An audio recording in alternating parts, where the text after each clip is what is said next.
Hello, আসসালামু আলাইকুম। আমি তোরা খান চলে এলাম ঈদে যে হোল চিকেন রান্না করেছিলাম সেই রান্নাটা নিয়ে।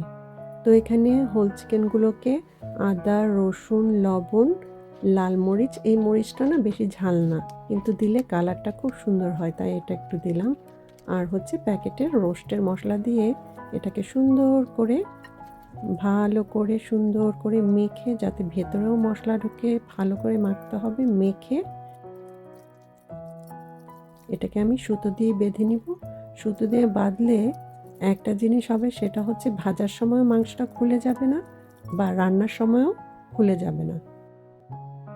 এজন্য আমি পুরা চিকেনটাকে সুতা দিয়ে সুন্দর করে বেঁধে নিব।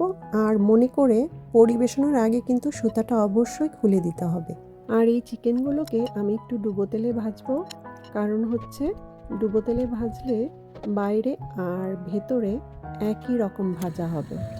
অল্প তেলে ভাজলে বাইরের অংশটা সুন্দর ভাজা হয়, কিন্তু ভেতরের অংশটা সুন্দর ভাজা হয় না। তখন রান্নার পরে দেখা যায় বাইরে একরকম টেস্ট আর চিকেনের ভেতরে আরেক রকম টেস্ট।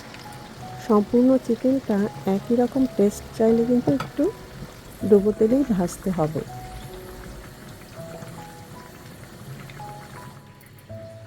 আর এখানে নিয়ে নিয়েছি টক দই। টক দইয়ের মধ্যে দিব হচ্ছে টমেটো কেচাপ, সাথে দিচ্ছি হচ্ছে গিয়ে ঘরে তৈরি করা রোস্টের মশলা, আর দিব একটু লাল মরিচ দিব কালারের জন্য। আর দিচ্ছি হচ্ছে ওই যে বাকি মশলাটা, প্যাকেটের রোস্টের মশলাটা, সেটা দিয়ে সুন্দর করে মিক্স করে নিব। তো এই তো আমার চিকেনটা কিন্তু এখানে একটা সাইড ভাজা হয়ে গেছে। এখন উল্টে দিব আরেকটা সাইড ভাজার জন্য। তো ভেতরটাও কিন্তু খুব সুন্দর করে ভাজা হয়েছে।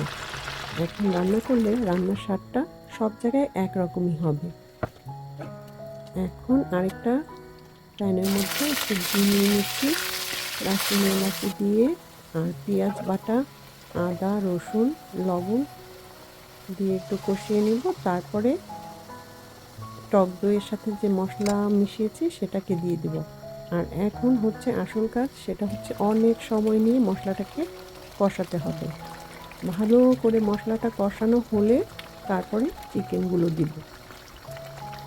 চিকেনগুলো দেওয়ার পরে বেশি নাড়াচাড়া করব না, আস্তে আস্তে আলতোভাবে নেড়ে নেড়ে রান্না করব, ঘুরিয়ে ঘুরিয়ে। তারপরে একটু ঢেকে রান্না করব। আঁচটা খুব বেশি দিব না, মিডিয়াম আঁচেই রান্না করব, যাতে নিচে না লেগে যায় সেদিকে খেয়াল রাখতে হবে। এখন একটু গরম দুধের সাথে আমি পাউডার মিল্ক মিশিয়ে নিয়েছি। কিছুক্ষণ রান্না করার পরে এটা আমি দিয়ে দিব। এখন কেউ কিন্তু আমাকে মশলা কী পরিমাণে দিয়েছে এগুলো জিজ্ঞেস করবেন না, কারণ হচ্ছে এগুলো জিজ্ঞেস করলে আমি কিছুই বলতে পারবো না। আমি সবসময় চোখের আন্দাজে সব কিছু রান্না করি, তো পরিমাণ আমি কখনো বলতে পারি না। চিকেনের এক পাশ রান্না হয়ে গেছে, এখন চিকেনগুলোকে উল্টে দিব।